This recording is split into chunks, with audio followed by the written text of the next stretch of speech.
we have a part two with my good friend Rob from CLS Facility Services. He agreed to come back for another painstaking hour to get into the weeds on some stuff I want to talk about, like content marketing. Rob, are you ready to get into it? I'm ready. Okay. So we spent a lot of time talking about how you build relationships, how you find the right prospects, right fit, and how you educate them. I think something that you do really well, and this is not a commercial for Engage Content, though we've helped you with this, is you create a ton of good content for your prospects on what you do, who you are, and how you do it. What makes content good to you? What makes good content marketing for you and for CLS Facility Services? Well, we want to be specific on what we talk about. Industry is ever changing. There's a lot of topics out there. So, I never want to paint with too broad of a brush. So I think it's good to get into specific topics. For example, with HVAC, content on specific to running HVAC PM cycles, planning asset management and doing CapEx projects, getting proper reporting to evaluate information and data and spend analysis. With LED lighting, content that's very specific to utility rebates or specific to product types and manufacturer partners, the importance of warranties. So I think with content and educating people, we put a lot out there, so it's good to have specific topics. And, Mike, to be honest, as a former teacher, attention spans are short. Yes. So, Yeah. I wish everyone had the time to listen to, a 7-hour podcast on, a specific LED thing, but I would listen to that. you would. If you put it out. Oh, thank you. 7 hours on LEDs, oh, that's a dream. Yeah. You're one of 3 people to think. Yeah, just you, me, and probably someone else you work with. Yeah. Yeah. No, but in all seriousness, I think being specific and being finite with topics and hitting things in that manner is really important to narrow things down. So I think one thing you said in there, right, is that I think is very unique, and people are often afraid to do that, is, hey, this is specific for this person. Not even like this persona, but a persona within the persona, right? Like, hey, I really want to talk to a facilities manager at this type of facility. I really want to talk to a person in this type of business. How do you know, without being all the way in the weeds all the time, what good topics are, what things of interest are, what people are going to sort of clamor for? Well, I think a big thing is listening.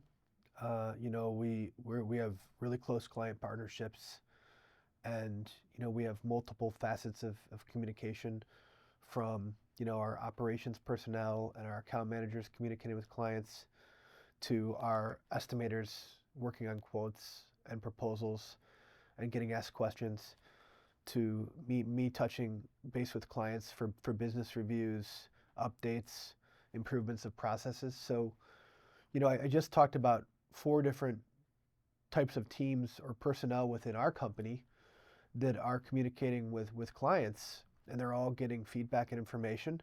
And we talk so much internally with the way we're set up very intimately as a company that it's very easy to build a list of what people are interested in, what people want, what they need, what we need to focus on more. And if you build your content around that, you're really touching on what's pertinent to people. Yeah, I mean, I think, it's very timely. The other thing that I would echo that you said there that we struggle with a lot is, as a marketing firm, a lot of times people come to us and go, well, do research and tell us what we should write about. And of course, SEO research matters. Of course, internet research matters. But like, you're getting it in real time from sales, from account management, right? So I think having that pulse is super important for you, right? Absolutely. I mean, we could do research and, through Google or through looking at competitive information and build topics and things that way. But I'd rather hear it from the people we're working with, because there's better than a strong probability that the clients that we've worked with our 5, 10, 15, 20-year partnerships, what's important to them is going to be important to the people we want to work with. So we customize our content that way and devise information, and it is specific. And not everything that we produce is going to relate to everyone, but not everything sold on Amazon is a need for each individual person, 100%. It's a whole catalog of products, and but those intricate things that people need are all there. Yeah. And it's our job to develop that portfolio and give it to people, and be an asset, I mentioned earlier we're in an industry that's as competitive than ever. So being a knowledgeable company and having a team that people can trust, it builds credibility. My job is easier and more fruitful because I work with an amazing team and they do a great job and they're passionate and knowledgeable. And if one individual doesn't know the answer, they're going to go to another team member or a vendor partner or a manufacturer partner, and they're going to get the answer for our client and take that pain or that need away from solve that need. So in that manner, we're able to produce and meet people's needs. But the team is the magic elixir there. They're the ones that support and full. I think having that team will, and the other thing that I think you all do very well that I'm always interested in is there is this position to me that exists in the sort of ether between sales and business development and marketing, which is this account manager position. Sure. Who is a person who is kind of selling to a client, but kind of serving a client, but kind of maybe an aid to the client. But I think it's something you all do really well. So you're talking about finding solutions and having a thumb on the pulse of the thing. How do you view long-term relationships and how you manage those accounts so that you can hear things for the future, so you can do more for them? You're great with long-term relationships. How do you think about managing those over time? Well, it really starts at the beginning. If you look at the ecosystem of our business and our industry, so to speak, when we onboard a new partnership, it's not just my role developing a relationship with those people, but exposing that prospect at the time to our operations team. And I think we've been really successful at painting a picture of the onboarding process so that when that prospect becomes a client, they say yes to us. Yes, we want to work with you. Whether that's in a pilot capacity, a large project rollout, or a contract for all business. When you paint a picture of that onboarding and people feel comfortable with that because they've met multiple team members, you never want to assume business or you never want to assume a yes or a closed deal, but you do want to paint a picture of what things will look like if they select you so that when you do move forward, they know that that partnership's going to get off to a strong start. And we know that too. Yeah. Because I'm not just bringing aboard, here's our signed agreement. And our team's like, okay, what do we do now? And a lot of people do that. You get a signed deal and you hand it off to another member of the team and they haven't met anyone. The expectations aren't clarified. And you're starting the partnership with 20 questions. Yes. Well, when we start a partnership, we know the onboarding point. We know the expectations. There's no mutual mystification there. Yeah. There's a mutual understanding. Yeah. There's a mutual understanding that these are the procedures we've put in place. These are how these individuals, and we do a client kickoff meeting. We do weekly, bi-weekly, or monthly calls with our client partnerships that request that or that like that to make sure we're always on the same page. Formal business reviews to review data and asset management. And those touch points with different members of our team, much like you. I mean, when I work with your team, I work with Eric in an onboarding capacity, Hannah as our account manager, Scott with content, and people have their lane, but they intertwine and work together beautifully. Well, our team works in that same way. And we've got a really experienced team, and they're awesome at what they do, and they each have their own lane, but we're all one team. Yep. We're all in one office. We're not remote. We're all together. And that helps us to produce solutions at a level of symmetry. And the client feels like they have the backing of a team because they really do. But there's different threads and capacities of communication. And we love that. You mentioned your whole team's together, not remote. And we have remote folks. I think that there's good and bad. And all of those things, I really want to push the question of, you're so good at building relationships. You and I are in our very late 20s, which is our 40s. Yeah. This is our very, very late 20s. So when we came up in the account management, biz dev world, it was, hey, Rob, you and I can go to a Cavs game. Hey, we can do these things. That world has disappeared a good bit. So you're talking about that onboarding education, staying in touch with the client. How do we do that in a world of Zoom? Because even if you are all in the same office, your client probably goes, a Zoom's fine, a Teams meeting is fine. That's the world we live in.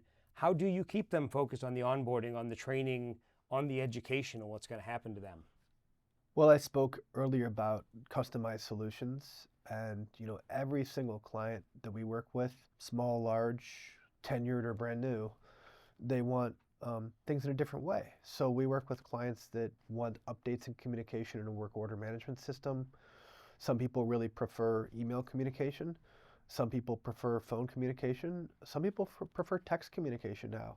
So we're constantly adapting, and we adapt to those communication styles and preferences and cadence of communication that the client desires. We call that pinging. You know, some people want very intimate, detailed updates, plentiful. Other people want, you know, concise, shorter updates and less updates. So we really look to customize that communication solution for business reviews, work orders, each individual work order, the cadence of set calls and meetings, quoting processes, follow-ups, reporting.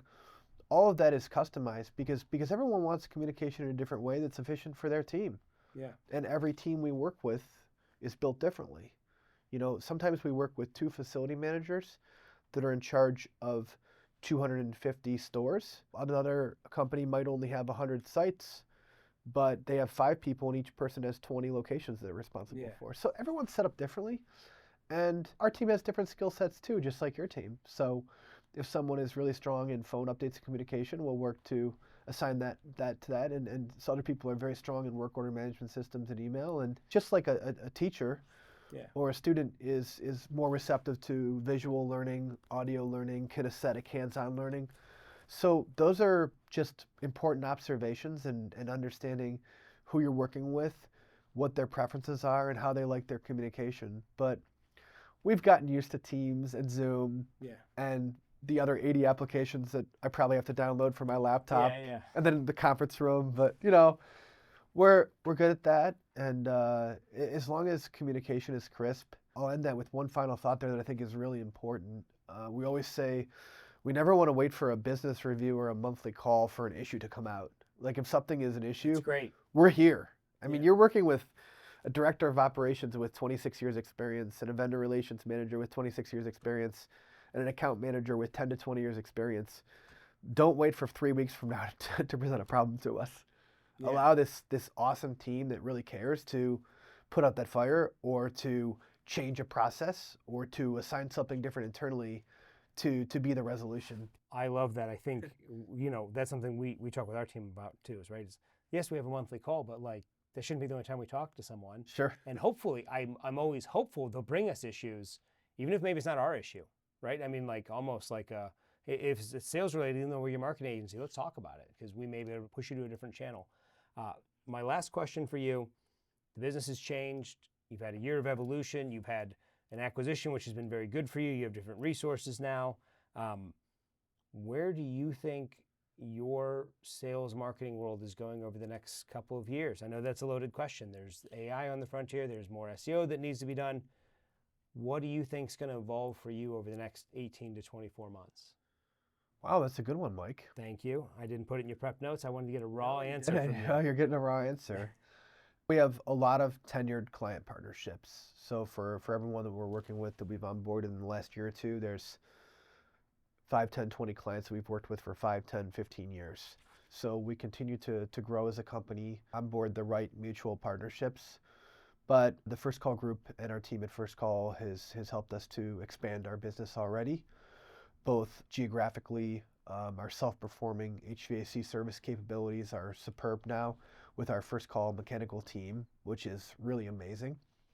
We have a really strong foundational network of vendors that our team does a great job with and a lot of tenured partnerships there. Some companies fear quick growth or large exponential growth because it's great to land that business, but how are you going to manage that? And we really don't worry about that because we have the strength of the First Call network. We have a really tenured, what I call our legacy network, our vendors, and we have a great team internally. So we're able to onboard things efficiently and, you know, handle a bulk of business and new partnerships and make sure that everyone gets that love and attention. And in my role, you know, that's really comfortable because I know as we onboard new partnerships that our existing client partnerships are going to continue to thrive, but we can handle the onboarding of new partnerships and do so with a really tenured team and a lot of backing from you know, our First Call team too.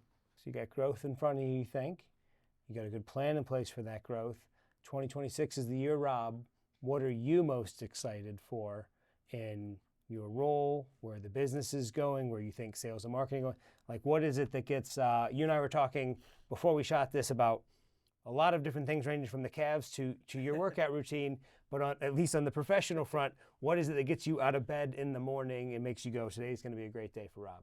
I love who I work with, and that starts in our inner office at CLS Facility Services, and the people that I've worked with anywhere from 3 months to my 16th year this year. I love the people I work with at the First Call team that already kind of feel like family because they really care about us. Even though we're one of many companies, I don't feel that way. We get so much attention and love, and when you're part of a bigger team, that's exciting. Yeah. I mean, everyone wants to be part of something big where they feel really important and have that attention, and we have that.